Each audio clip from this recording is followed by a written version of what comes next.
Just before we start, council notice, if we could break at 5:21. Certainly, thank you.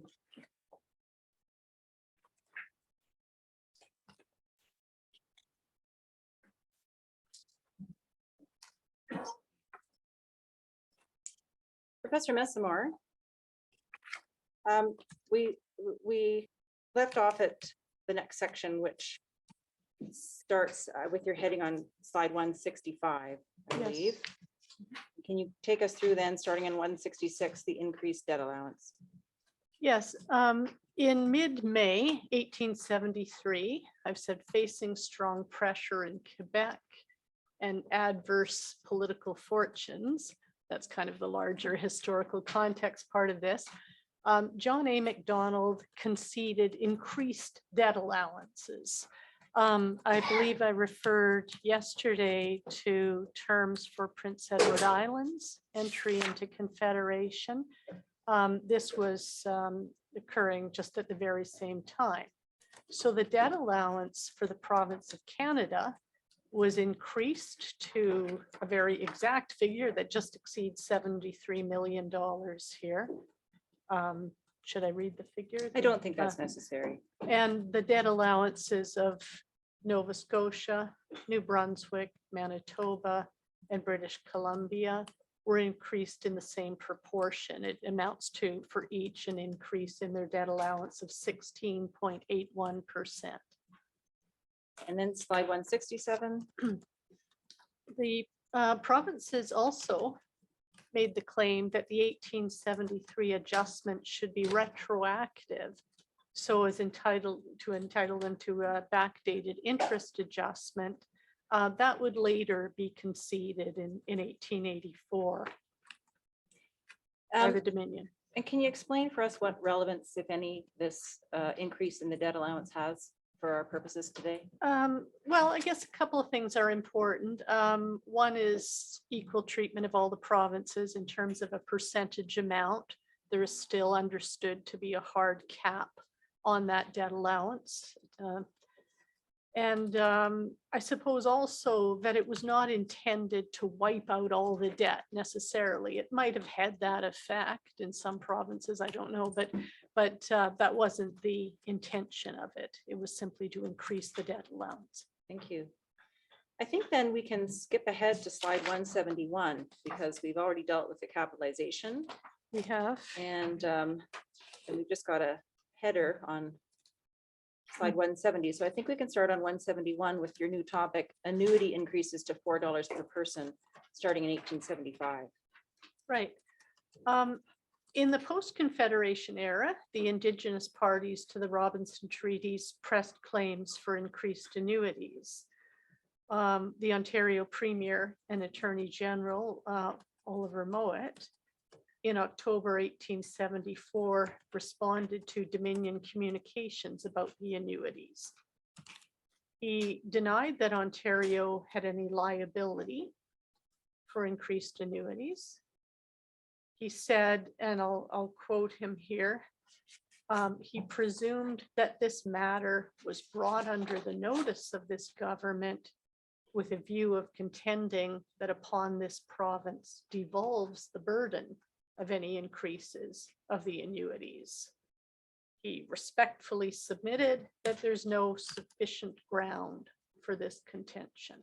I wanted to ask you, you start by saying in the post-Confederation area, the Indigenous parties press claims. Are you aware of whether they press claims before? Yes, in fact, I understand there's some documentation that they did. Yes.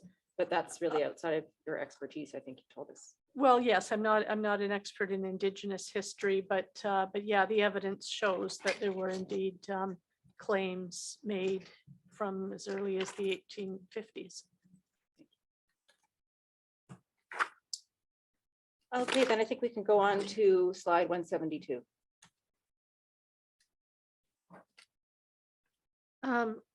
At the same time, in denying that Ontario had any responsibility for increased annuities, Mowat agreed that the revenues were sufficient to pay increases.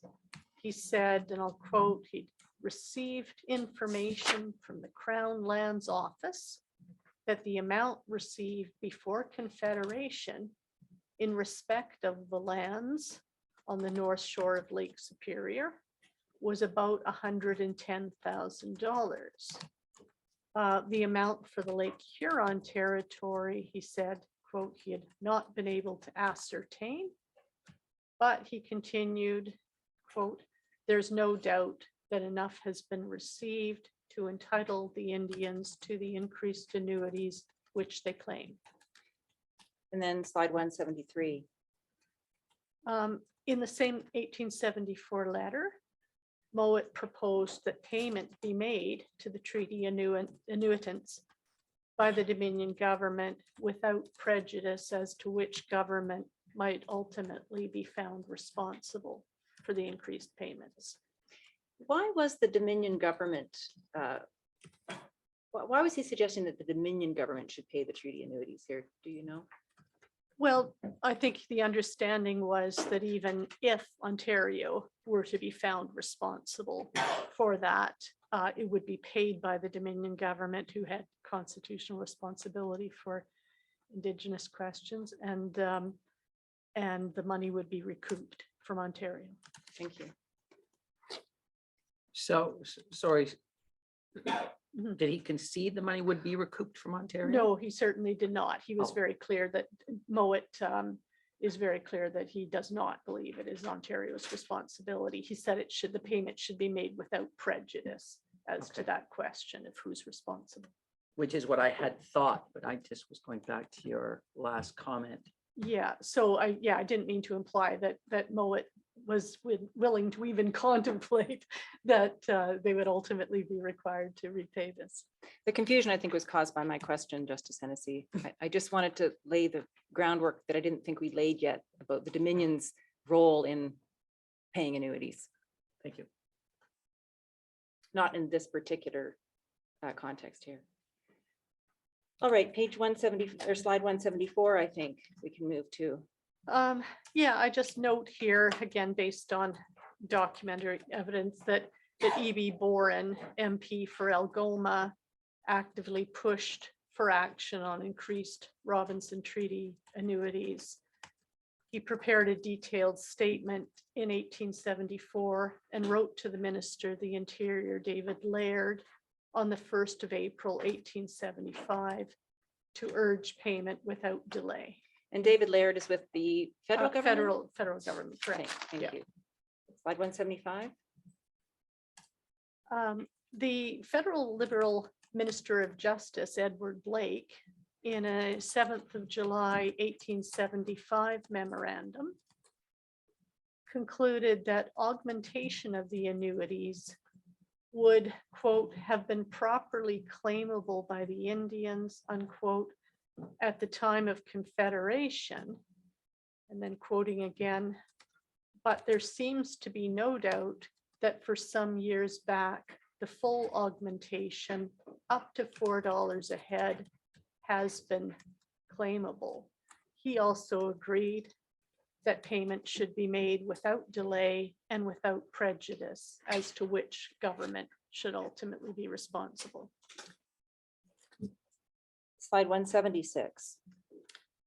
Again, Minister of the Interior David Laird reported to the Privy Council on the 12th of July, 1875. And who is the Privy Council? The cabinet of the federal government of Thank you. Canada. He concurred with Blake on the claims of the Indians of the North Shore of Lake Huron for an increased annuity in respect of lands ceded by them in the year 1850.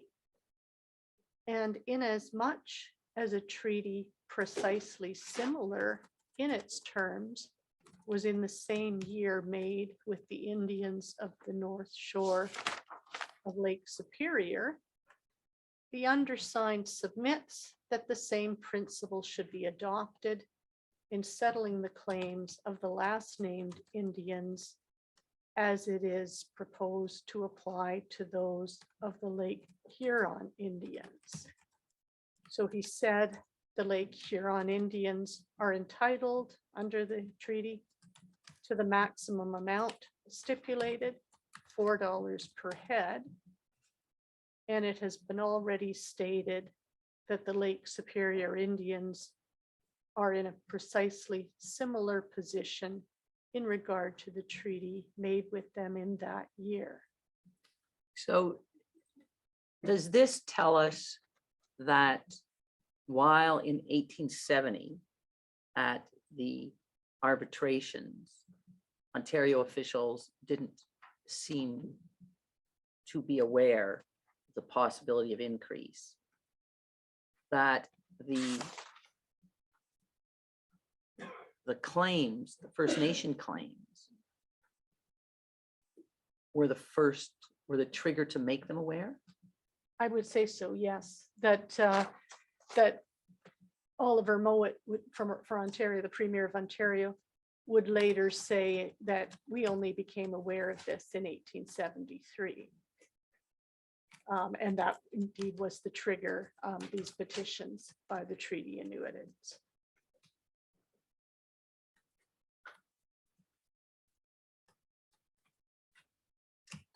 All right, can we move to slide 177?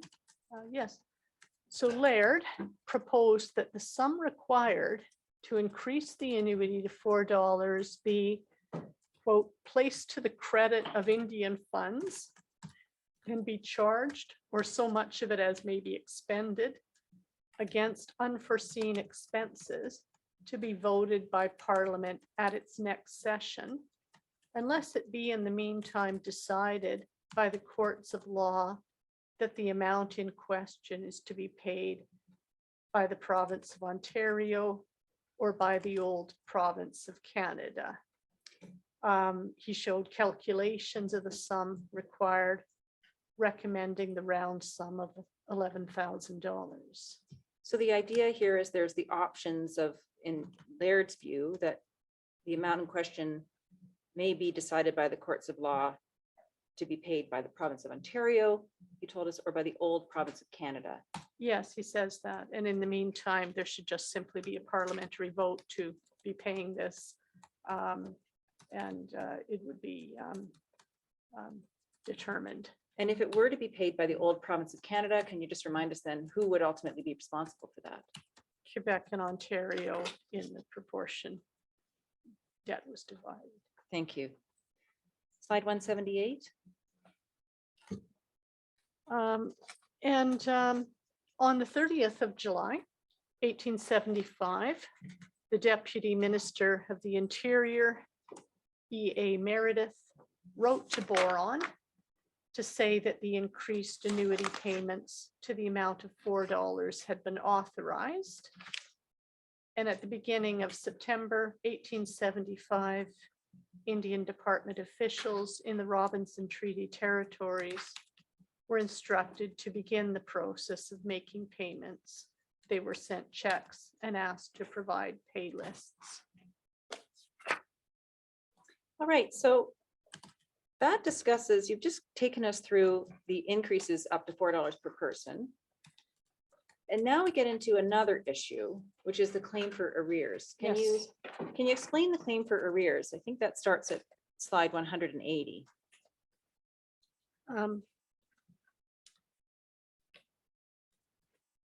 Yeah, in proposing in July 1875 that increased annuities should be paid, Blake, who I'll remind you was the federal minister of justice, said that the question of arrears might be postponed for a while. And to 181, on 11th of September 1877, Canada's auditor, John Langton, made inquiries with Deputy Minister of the Interior, Meredith. Is it intended to go into the question of arrears at all? He sought details about the net proceeds of the lands ceded and the number of annuitants entitled year by year. And it's John Langton, the Canada's auditor? Correct, yeah. the arrears accrued, he says, and I quote him, the arrears accrued before Confederation would apparently be a charge against the late province. And there, I think he means these, accrued since against Ontario. The facts, he says, would have to be ascertained in order for the federal government to determine to what extent it will go into the arrears, and to enable the court, if a case comes before it, to decide to what extent the late, he says province of Ontario are answerable to the Dominion. But the context of that, when he says the late province, it's almost certain he means the province of Canada, because he says the late province. Can you help me with the use of the pronoun it in the first bullet point and the fourth? Is it intended to go into the question of arrears? I'm sorry, it is We on, have on this- slide 181. Yes, can I Yes. interrupt to say we have this document at tab 10 of the compendium. Okay, So I think that provides some context for why the quote begins with the word is it. Would you like to take a look at tab 10 of the compendium? I'm sorry, slide 181, is that where this is? yes, I'm not seeing the it. just go to second line of the first point. Of the interior, Meredith, is it intended to go into the question of Oh, arrears? okay, And then in the fourth point, second line, it will go into the arrears. But we're going to tab 10. I see. What I understood that to mean is, Tab 10 should be is- on the screen in front of you. is there any intention to go into the arrears, is how I read that. Is there any intention to investigate the Oh, arrears to question? investigate. Or to, yeah, I suppose there would have to be an investigation or determination of whether there was indeed sufficient funds to pay an increased annuity. Okay. So when they began to pay, they only began to pay the increased annuity from the 1870s. They didn't go back to, at that point, to think about, had this money actually been due earlier? And so I think that's what Langton is saying here, that is there any intention to investigate the question of arrears? That's Thank how I understand that. Thank you. We can go back then with slide 181. I think, to make sure you're Um, finished with that slide. I think you are finished with that slide, am I right? Yes, I am. Okay, Yeah. great. yeah. So we'll move on then to slide 182. Okay, and Simon James Dawson, who subsequently became MP for Algoma after Boron between 1878 and 1891. I identify him as a surveyor and engineer who had been appointed Indian Commissioner in 1871 and was a Treaty 3 Commissioner for Soto Territory. He had also been a member of the provincial legislature in Ontario from 1875 to 1878 before he entered the House of Commons. And Dawson worked to keep the issue of arrears alive with frequent correspondence and petitions, arguing in 1881 that the proceeds of the land were sufficient to pay arrears to the level of $4 per person. Then slide 183. Yes, the Government of Canada prepared calculations of amounts due over the life of the treaties, amounts paid, and arrears that might be due from before 1875. For example, Robert Sinclair, an accountant in the Indian Department, made calculations for the period 1851 to 1866 inclusive, noting the difference between what had been paid and $4. And he made separate calculations for 1867 to 1882 inclusive, during which time there had been 16 annuity payments. So I wonder if I can interrupt you there Mhm. about the relevance of these figures, because I see on the following page, 184, you've got this breakdown. Yes. Maybe I've interrupted your flow here, but can you No, that's fine. can you take us through slide 184 and tell us about, to the extent these figures are or are not relevant? Okay, I guess the reason I included these, I should probably say one thing about the figures I've used in this report generally. Just as I've stressed that I'm not a lawyer, neither am I a forensic accountant. And so I am concerned with questions of who is responsible. I did not necessarily examine the report or the statements of the province of Canada debt account year by year. Sometimes I looked at particular transactions to confirm certain things. But as we've seen already, I think there have been times where there have been omissions in figures, there have been miscalculations. I haven't concerned myself with determining precisely the accounting of how these transactions took place. Sometimes I do have occasion to refer to them, but when I do refer to them, it's generally with a view to understanding what principle it shows. And I think at times in the report, I will allude to that. I will explain why I think that particular calculation demonstrates some larger principle, if that helps. I should say with respect to these calculations for Robert Sinclair, they're actually reflected again in a later slide, so we could perhaps pass over them. But I think the one statement that I say that is important to note on this slide is that Sinclair's assumption is that arrears would be the obligation of the old province of Canada for pre-Confederation amounts, or the post-Confederation province of Ontario for amounts after Confederation.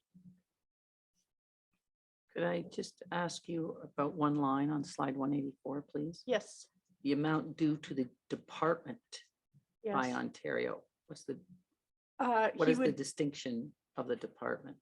I think he would mean the Indian Department, and that would be with respect to provisions for capitalization for future, as I understand it. This will be referred to on a later slide, the same amount. Could you just distinguish it then from what is due to the Dominion of Ontario?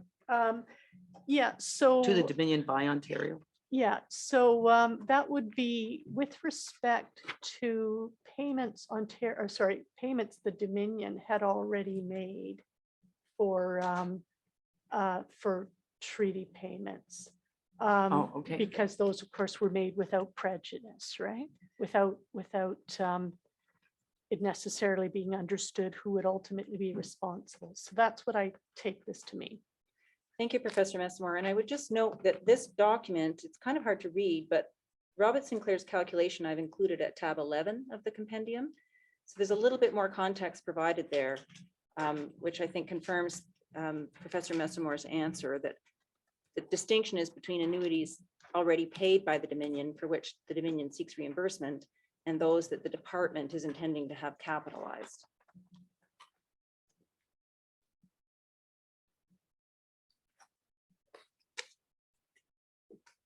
Am I right? Did I fairly summarize your? I think so, evidence? yes. Thank you. Okay, just let me catch up for 1 second, please.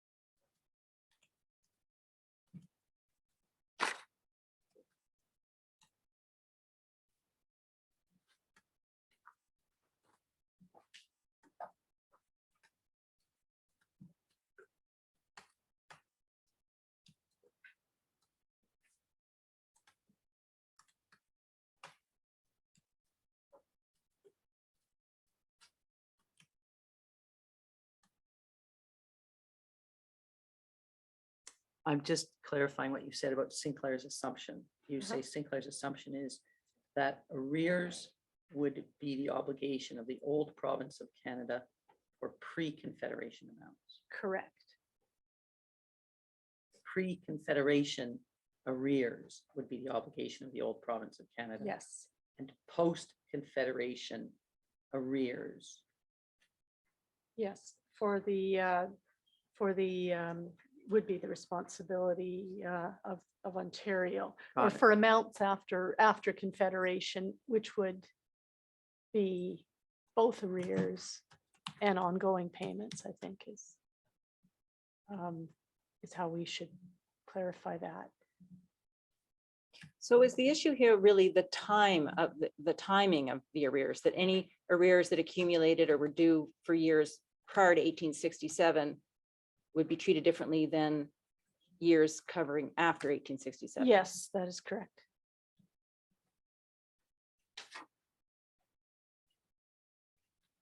Okay, thank you. So then we're on slide 185. In a letter of the 20th of January, 1882, J.M. Courtney, Canada's Deputy Minister of Finance, advised Lawrence Van Conant, the Deputy Superintendent of Indian Affairs, that he had met with Ontario's Treasurer, A.M. Ross, and wanted to also meet with the Treasurer of Quebec. Courtney told Van Conant that the Department of Indian Affairs should, quote, act independently with regard to the land sales since Confederation. That's elaborated on a bit. Okay, It's a bit ambiguous. in it this is a bit context. ambiguous, Yeah. so you can help explain that as we Yeah. move to 186. Van Conant, in turn, wrote to John A. Macdonald, the Superintendent General of Indian Affairs, on 25 January 1882. Van Conant said, quote, "It is assumed that the claim since Confederation would be against Ontario for the increase in the annuities payable to these Indians, which up to recent date had been at the rate of about $1 per capita to the Indians of Lake Huron and $1.20 per capita to those of Lake Superior, but which was increased to, I think he means in the case of both tribes in the year 1875 to $4 per capita." And you go on to continue quoting from this letter at page 1 or slide 187. And I should note that this letter is included in the compendium at tab 12. I don't think we need to go to it unless question arises, but we'll let you continue on with slide 187. Okay.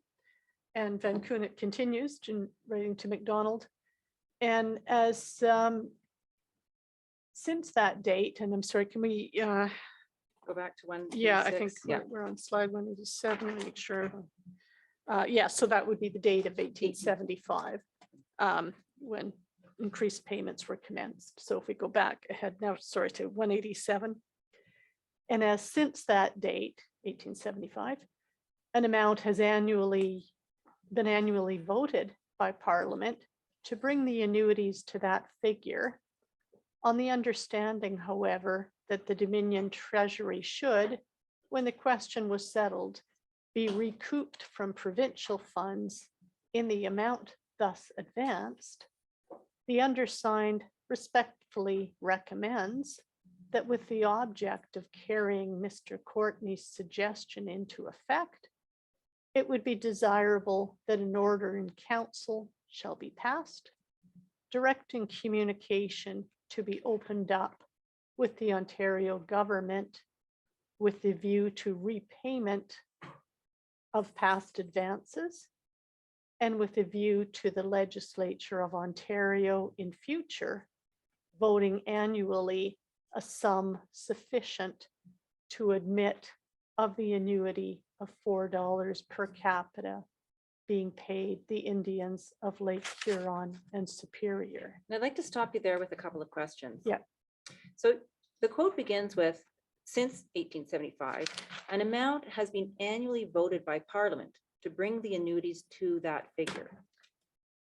Can you explain why is there an annual vote by Parliament to bring the annuities to what figure? Can you explain that? Yeah, so because to bring the annuities to the figure of $4 per person. Because where were they before that? Why was there a need for an annual vote by Parliament here? Because the capitalization at the time of the section 142 arbitration only allowed for payments at the prevailing rate. I think $1.60 or $1.61 per person in one case. They weren't capitalized as though the payment would be $4 per person, and the amount of course could also change based on the number of annuitants. Thank you. Yeah. So, Mhm. so the reason there's an annual vote is because it's outside of the current decision by the section 142 arbitrators to pay anything over one, let's call it 161. I would say that it hadn't been provided for would be a better way to put it. So the section 142 arbitration only provided for payments as they were then being made. The section 142 arbitrators didn't have any power to determine what ought to have been paid. They only were making financial provisions for making sure that amounts were capitalized for future obligations, and that was split. That Okay. capitalized amount was split appropriately. And was the section 142 arbitration decision put into legislation? Or it was just an order that the government, that gave the government jurisdiction, or that ordered the government to do something, or the government accepted it? I would have to think about this. Okay, it's yeah. not the most important thing. I don't want to send you off track. Okay. So, so you said, so what we have is section 142 arbitration decision orders or authorizes the Parliament to make payments on the basis of an amount capitalized that would pay approximately $1.60 per capita. But once the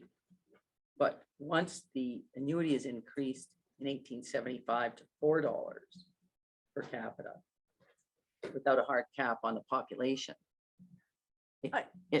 Parliament had, this is the answer to Ms. Evans' question, I think Parliament had to authorize that annually. Can I interrupt at this point, Justice Hennessy, to say that I think that your question to Professor Messamore is based on a misunderstanding about the powers and award of the justice of the section 142 arbitrators.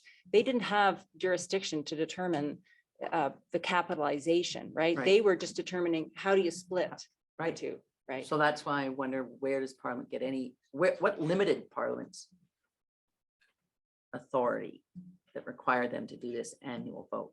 See, I thought the answer to your question was Parliament didn't have, the government didn't have authority to make a payment over $1.60. No, I think No? actually, if I can maybe ask some questions to hopefully try to get us back on track, or All right. and perhaps you can let Professor Messamore answer your question. I'm sorry. Yeah. Yeah, I think it's important to appreciate the limited task of the section 142 arbiters. Right? I'm okay with their limited task. Okay, yeah. Your answer, the question I thought from Ms. Mhm. Evans was, why is there an annual vote by Parliament? The annual vote by Parliament after 1875 Mhm. was to increase the amount of payments made to the annuitants.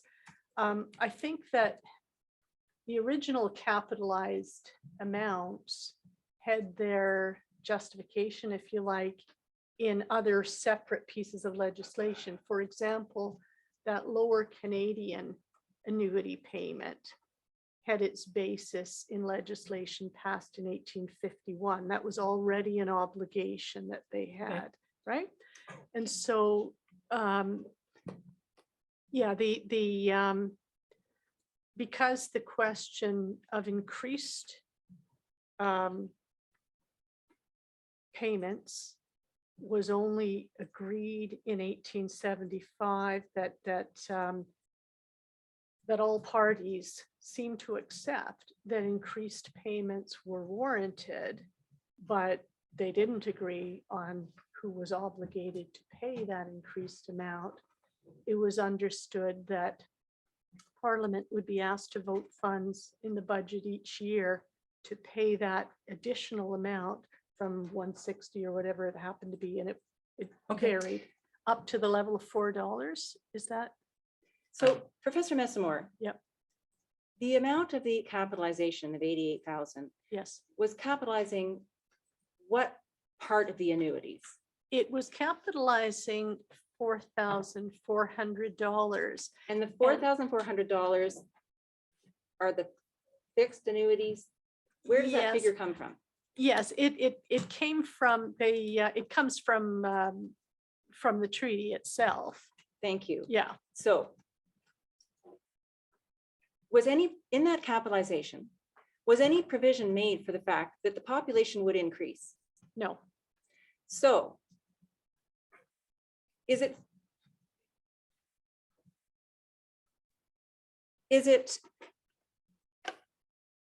So there was no provision made for the fact that the population would increase. so what would And there was- happen then? yeah. If only 4,400 was available from the capitalized amount? What would happen then if the population had increased and they're trying to pay people $4 per person? Well, they wouldn't- in fact, the amounts fluctuated that were paid to individuals and indeed were lower in later years. So where because did the money come from then if the 4,400 wasn't sufficient to pay $4 per person? it would come from this annual vote of Thank Parliament. you. Thank you. I think what I wanted to clear up was where the $1.60 came in, because Okay, I think that was, again, I'm just recalling that at the time of, You actually do the Calculation. calculation on a okay, slide. yeah, I think I do, and I The don't dollar wanna- 60, Yep, $1.60 is an amount that exists based on a fixed population.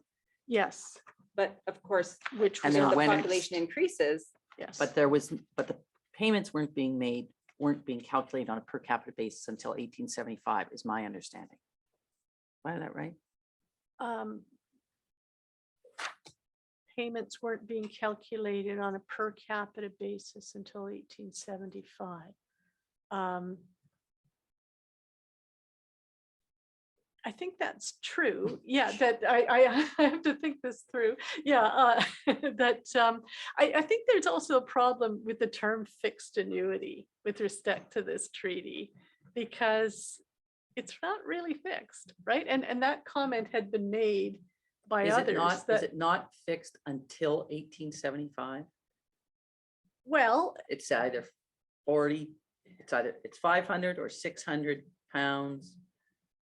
Which comes out to 2,000 or 2,400, which comes to 4,400, which is capitalized to $88,000. yes, that is true, although it says that it might be increased up to the level of $4 per person or such additional sum. Yes, I'm just Yeah. talking about what was going on up until that point. Mhm. There was a capitalized amount Yes. from which fixed in the minds of people fixed at Yes. 500 or 600 Correct. pounds Yes, that was is correct. being paid. That is So correct. the question Ms. Evans asked, where does the money come over the sum that is generated by capitalized amount? In the event, for instance, population increases, that question didn't arise. My understanding, I'm happy to be corrected now if I'm wrong. That question doesn't arise until 1875, when in fact the government starts speaking about per capita payments, $4 per person. Yes, in the minds of the government actors, I think we could say that it was only, in 1873, and that was reflected in increased payments in 1875, that they spoke in terms of per person $4. Thank you. Okay, and so then later in that same passage, when Van Kunit says that he's explained that there's been an annual vote by Parliament to bring up the annuities to the figure to provide $4 per person. And then later in the passage, when he says he's asking now that the Ontario government should be asked, basically, or spoken to about with a view to the Ontario in future voting that annual sum. sufficient. Yes, that Van Kunit is speaking in terms of, Ontario would vote an annual sum. And of course, he's not even thinking of it being capitalized, which is kind of a different question. He's just thinking that it would be Ontario that should in future vote these funds. Yes. And again, these funds are the funds The in funds. excess of what's already been capitalized. Yes, yes.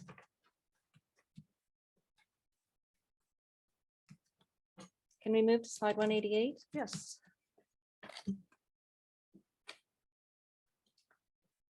Van Kunit produced a memorandum dated the 22nd of November, 1882, Ojibways of Lake Huron and Superior Robinson Treaties is the caption. And I'll quote from it. In respect to the claims of these Indians for arrears of annuity under the treaties and for compensation because of the non-payment to them of at least 3/4 of the amount to which it is considered they were justly entitled. Can I stop you there to just Yeah. make sure we all understand? Why is he mentioning 3/4? I think what he's saying here that in some cases payment had dropped to less than $1 per person and not the maximum of $4. Thank you. So in respect to these claims, And I should interrupt as well. You said the maximum of I'm $4. sorry, not really the maximum, but the maximum that they were considering Thank you. of $4, yeah. The case of the department in any action which may be taken with a view to the adjustment of the question and the interests at issue may be regarded as fairly set forth in the accompanying statement. And so this says, number one, it is claimed that the old province of Canada is liable for arrears of annuity and interest thereon from 1851 to 1867, the date of Confederation. I don't think we need to go through the specific Right. numbers there, but I No. take the point here that it's the province of Canada liable for arrears and interest up to Confederation. Then can you take us to slide 189? Yeah, and then interest on that, and then, sorry, 189. And two, that the province of Ontario is liable for arrears of annuity and interest thereon from 1867 to 1882. And there's the amount of that sum, And why are we And- dealing with 1882 now? because we're in 1882. This is the date this memorandum is prepared. Thank you. And also, a sum which funded at 5% will yield $19,276. The sum requisite for the payment of $4 per head to 4,619 Indians, the number which is known to exist and which may yet possibly be increased by stragglers. And that's where we see that dollar amount that we saw in Sinclair's calculations, the capitalized amount, $297, $520. And then Van Kunitz says he adds these figures up, from which will have to be refunded to the Dominion the sum of $93,000 advanced since 1876 to bring the payments up to $4 per head. And that $93,000, I believe Your Honor asked about in the Sinclair memo on slide 184. 184. Thank you. Yeah. Can Where we- it said can due you- to the Dominion by Ontario, that was amounts that, as he said, would have to be refunded to the Dominion by the province of Ontario for those amounts paid. All right, so we have, it appears we have what Van Kunitz is saying, Yes. but the thumbnail sketch is that the purpose of this note is to what? To calculate who pays what as between the Dominion and Ontario? Yes, I believe so, to determine how much money would be required and who pays what. How much money required to pay $4 per capita on an actual population? Yes, as it was then, yeah. And he said maybe increased by Right, but the stragglers. Yeah. actual population, he actually notes in this note. Yes, he does. And Professor Messamore, is it possible to capitalize an amount for $4 per person if you don't know the number of people? No, that's the same difficulty that, again, they're more or less speaking as if it can be determined and capitalized. I suppose you have to do something in practical terms to allow for it, but it isn't fundamentally possible to capitalize an unknowable obligation And the obligation is unknowable because of the number of annuitants and because if indeed amounts over $4 would ultimately be considered, which doesn't seem to come into the contemplation of anybody here.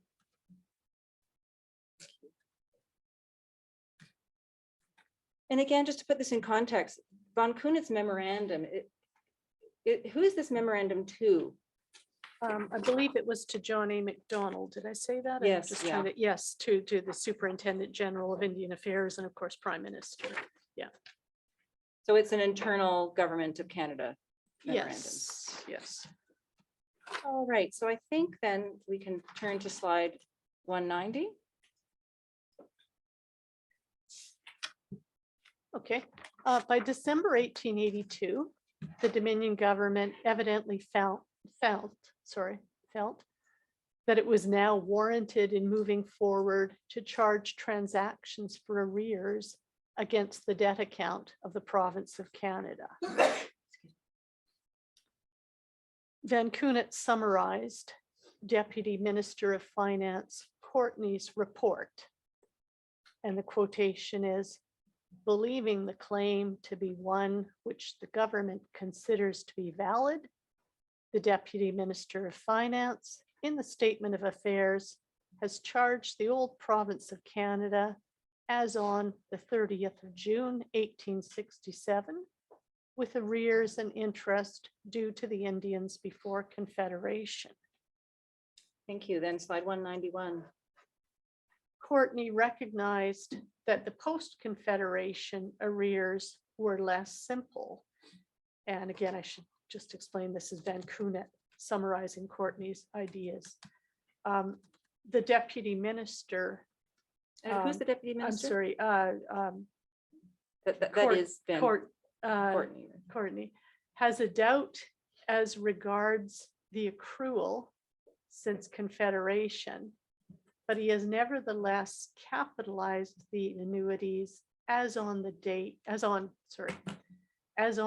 30th of June, 1867, and charged the amount to the province of Canada, that course being in accordance with section 13 of the award and being also in accordance with the course pursued in respect of other Indian annuities. Maybe should I explain? It would be good to Well, explain. anything explain. that's not in 1885 language is a bonus. Okay, I understand. I'm torn between wanting to be precise and wanting to be clear in modern language. So when Courtney refers to section 13, what he's thinking about is the 1870 142 arbitration. And I think he says he has a doubt about this, but his go-to action would be to treat them in the same way the annuities were treated in 1870, charge them to the Province of Canada account. But he's not confident in that point, but that's what he says he will do. And I think you explain this further on slide 192. Yeah, so since at the time of Confederation, the known future annuities were capitalized and charged to the provincial debt account, Courtney proceeded on the assumption that a similar transaction for capitalization for annuities would have to be made, dated back to the time of Confederation, for the now larger amount to be paid for the post-Confederation era, although he expressed uncertainty about it. Slide 193. These amounts for the Robinson Treaty adjustments were shown in the statement of account drawn up as of the 30th of June, 1882 for the province of Canada, Ontario, and Quebec, showing transactions back to the date of Confederation. So what I mean by that is that it would be a transaction that would affect all those accounts, since the province of Canada debt was divided between Ontario and Quebec 53.47%. Can I then just for certainty go back to slide 190? Mhm. in Your first point where it says the government felt, I don't know, I never know about governments and feelings, but I'll just leave that. The government now moves forward Yes, to charge the arrears. yes. And can I understand that to be the pre-Confederation arrears against the debt account of the province of Canada? Because then you go on to the next slide to say Deputy Minister had doubts as to accruals post-Confederation.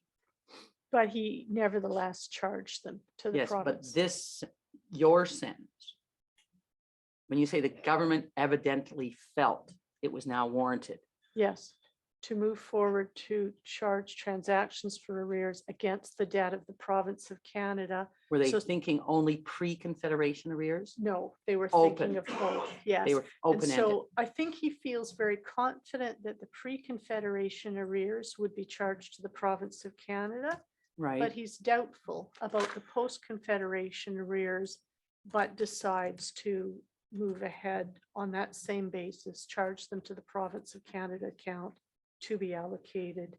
so I could say it's your view that charge all the arrears against the debt account of Canada, even though he has doubts with respect to the post. Yeah, I think he understands that he needs to take some action in adjusting these accounts. And this is the action he chooses to take, although he expressed his reservations about the post-Confederation part of the transaction. Thank you. I think we can move, and this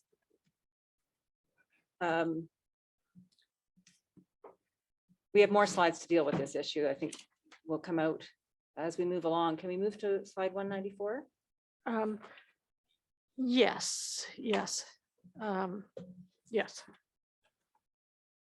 And again, this slide 94 deals with specific figures, but really if you could just take us through the general point here about what's being done. Right. So these, the province of Canada, Ontario, and Quebec accounts were adjusted according to what we've just been discussing. And they show year-by-year calculations. And these are done up to the 30th of June, 1882. Now, an important point here is later, Your Honor used the phrase, the government stepping forward to do this. I would say that later they stepped back to, in essence, reverse these in 1886 and put them into a suspense account instead because they remained under dispute. Ontario pushed back against this and said there needed to be discussion at this point. And just to clarify, we're talking about the original idea of Courtney, although he was doubtful, he thought, I'll put the post-Confederation arrears on the province of Canada debt. But now in 1886, They're they've moved this back to a suspense account. correct. What is yeah. this? What do you understand to be a suspense Again, account? not as an accountant, I understand that it's an account used for things that are in doubt when it's not sure how it should be allocated in the general ledger. Pending, Pending. TBC. Yeah, or perhaps it was things that are, or have already been, there's already been a transaction, it's already been dealt with in some way, but we're not sure how to allocate it in an accounting sense, I think. Thank you. Can we move to 195? And so I said Ontario pushed back. That's what I'm turning to now. On the 4th of February, 1884, Ontario's treasurer, A.M. Ross, sought an explanation from Courtney of a charge of $140,800 to the province's account under the heading arrears of payments to Indians under Robinson Treaty, and another charge of $303,280 representing capitalization of annuities in the accounts of the late province of Canada with the Dominion. So this was the adjustment that was referred to in Courtney's 1882 December correspondence at the time that the Dominion government initially charged the province of Canada debt account with the Robinson Treaty arrears. Slide 196. And so Courtney in early May 1884 replied to Ross, Ontario's treasurer. He provided details with columns listing. I guess I'll just draw your attention to the fact that Courtney all along has made a distinction as to date, right? One transaction or one set of calculations from 1851 to 1866, and another one from 1867 to 1882.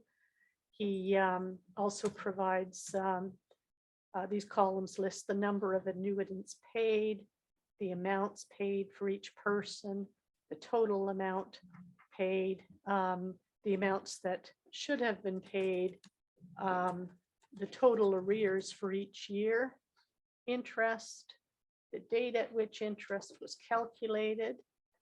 In the case of pre-Confederation amounts, this being up to 1866, and for amounts afterward, up to 1882.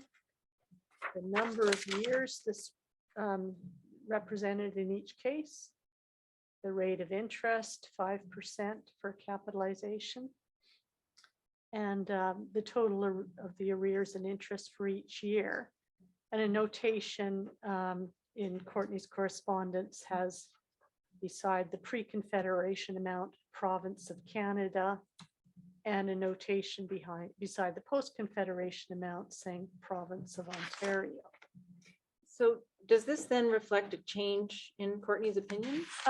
Yeah, I can't really speak to that. I mean, it does seem to suggest that. I think that he made the transaction based on what had been done up to that point for annuities under section 142 arbitration. But it does seem to suggest that now he's got greater clarity about this point and seems to be suggesting that he can definitively list the post-confederation amount as province of Ontario. That seems to be what it implies. Please remind me, is Courtney a bureaucrat? Yeah, or but a- he's the oh, Deputy Minister of yeah, Finance? yeah. Thanks. Just for reference, that actual table apparently prepared by Courtney is in the compendium at tab 15. It's quite small and a little bit hard to read, but it's there for reference at tab 15. Okay, so on slide 197, Ross, Ontario's treasurer, responds, I take Yeah, it, to yes, the he- Deputy Minister of Finance for Canada? Yes, he did. On the 4th of June, 1884, Ross wrote, with regard to the 140,800 charged on July the 1st, 1867, as arrears of payments to Indians under the Robinson Treaty, this province does not admit that the late province of Canada is liable for any claim for arrears under those treaties. Ross claimed that the annuitants did not make any claim to annuities above the amount being paid at Confederation until 1873. I say, this is Ross, that no charge for increased annuity is allowable prior to a demand made, unquote. So my own observation here is that there's kind of a questionable assumption that the onus was on the annuity claimants themselves to determine when the lands had become sufficiently productive to yield increases to the annuity.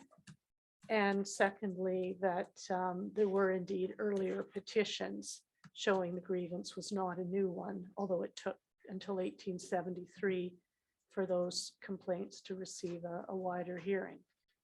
Is another way to put that, I'm just putting in the active tense if I can. Uh-huh. Ontario is saying that at Confederation, Yep. there was not yet a claim for That is- increased annuities. Yes, that is his understanding. And given that there was no claim, there could be no charge Yes, or allocation for those arrears yes, I think, pre-Confederation. yeah, I think that's a fair assessment of Ross's view. Thank you. Continuing on with Ross's objections at slide 198. Ross also argued that, quote, it has never been shown, unquote, that the lands were sufficiently productive prior to Confederation to provide for a payment of, quote, the maximum of $4 per head without incurring loss. Yet your charge made allows the Indians this increased payment from the very day of the Treaty of 1850. He also objected to interest being included. He said interest cannot be fairly charged before any claim is made. He has another point in which he is correct. He said that the original capitalized sum of $88,000 was added again into the new capitalization figures and had thus been counted twice. And so I did indeed go through the books and determine that he was right about that. Right, so the next slide, 199. Ross went beyond this to claim that the amount capitalized, quote, was a virtual settlement of the annuities and an assumption by the Dominion of the liability at the sum of $88,000, unquote. So Ross maintained that the Dominion, as he put it, ran the risk of an increase or diminution of the amounts that might thereafter be claimed.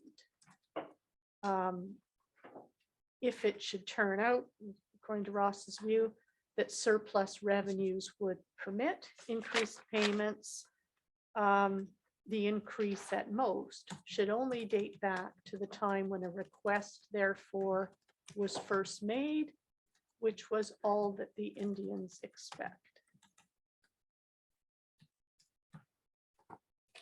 So this is a general argument Ontario is making against any arrears in any event. This is not just he's not simply making an argument on where arrears should be allocated, but he's making an argument against arrears.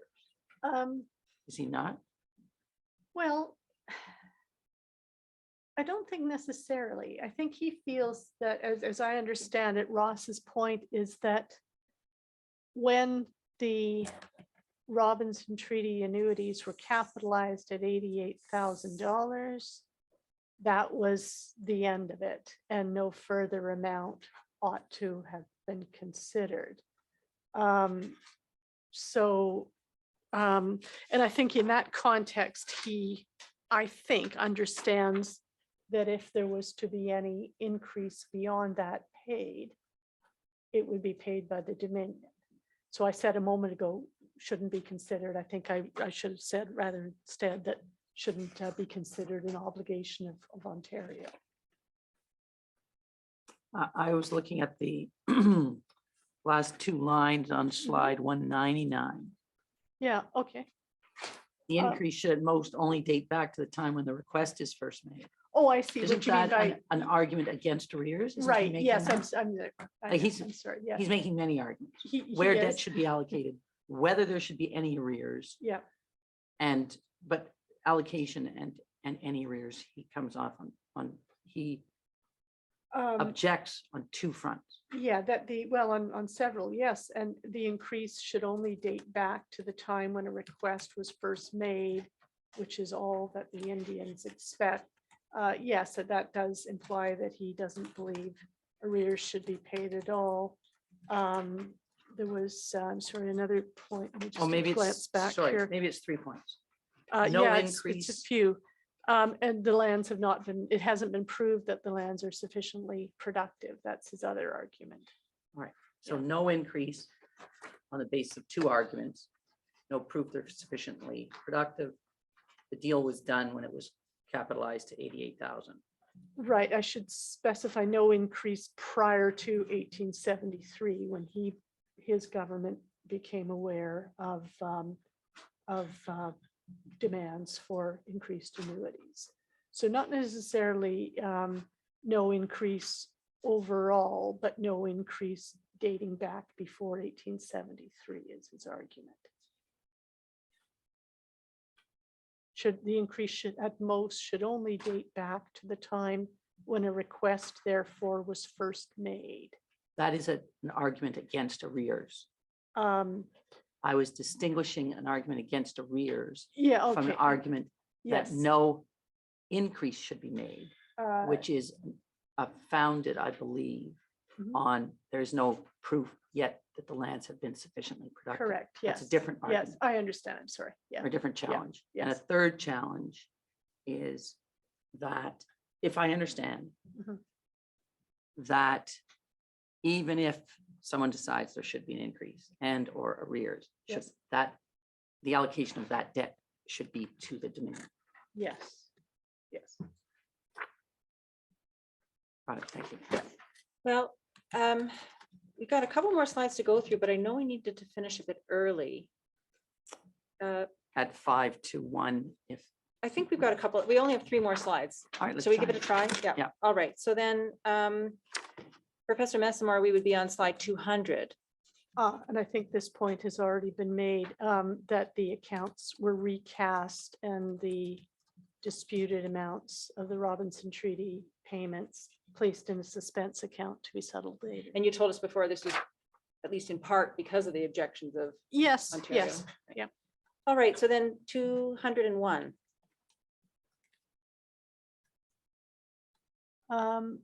Yeah, a couple of points that are, I think, of interest here. In meetings between representatives of Ontario, Quebec, and the Dominion on the 21st and 22nd of October, 1884, Quebec's treasurer, J.G. Robertson, complained that the total of provincial debt was, quote, continually being added to by the Dominion government despite provincial protests. And the Dominion Finance Minister, Tilley, countered that the Dominion government had never assented to, quote, a final settlement or agreement as to the amount of the debt of each province. He said there was a statement of existing debts as ascertained at that time, but that did not exclude us from charging any subsequent amounts that might be discovered, nor would the mere fact of your signing a letter in any way prevent us.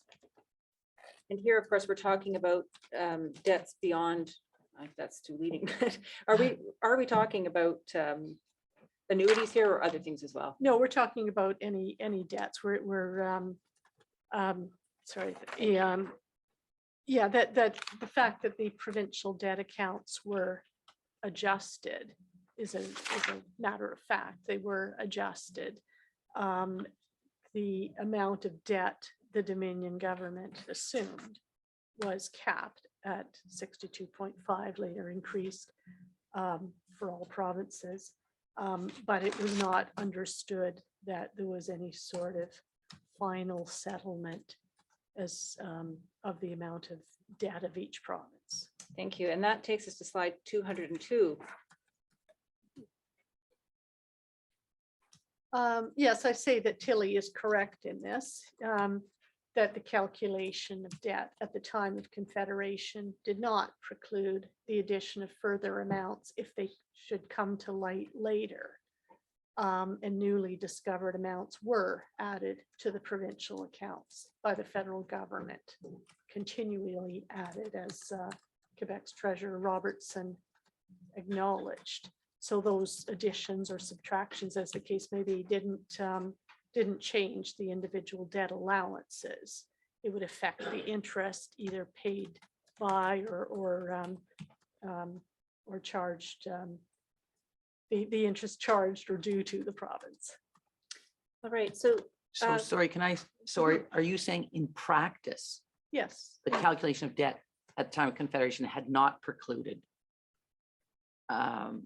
recalculations? Well, what I'm saying is that at Confederation, the Dominion's assumption of provincial debt was at or I should say the Dominion's responsibility for provincial debt was at the level of the province of Canada, 62.5 million. That was subsequently increased in 1873, but there were frequently adjustments as to the total figure of the provincial debt accounts. Okay. So you give us an example here at the bottom of that page I think we were at your point on slide 202, this practice of making later adjustments. Yeah, so the practice of the important point, that the practice of making later adjustments to the provincial debt accounts for pre-Confederation amounts due was adhered to even if the expense was related to an area that was a federal responsibility after Confederation. And it also holds good in reverse that the provinces might be repaid for any expense they bore in the post-Confederation era in matters that were then a Dominion responsibility. And I know you had a couple of examples in your report. Do we have a moment for you to give us those examples? Yeah, it wouldn't take long if I Okay. just quickly summarize some that come to mind readily. I know, for example, that after British Columbia's entry into Confederation, there was an outstanding amount to the British government for postal money orders. And when this came to light, the Dominion charged British Columbia's debt account with this amount, even though, of course, post office was now under federal jurisdiction because the transaction predated Confederation. And a reverse example I could offer is that Prince Edward Island in the immediate post-Confederation era had to bear the responsibility for housing federal prisoners because there was no federal penitentiary. And so they successfully claimed and were repaid the funds that they expended on this area that was now a federal area, of federal jurisdiction, because they spent the money post-Confederation, if that makes sense. So those are two examples of sort of the opposite side of that same principle.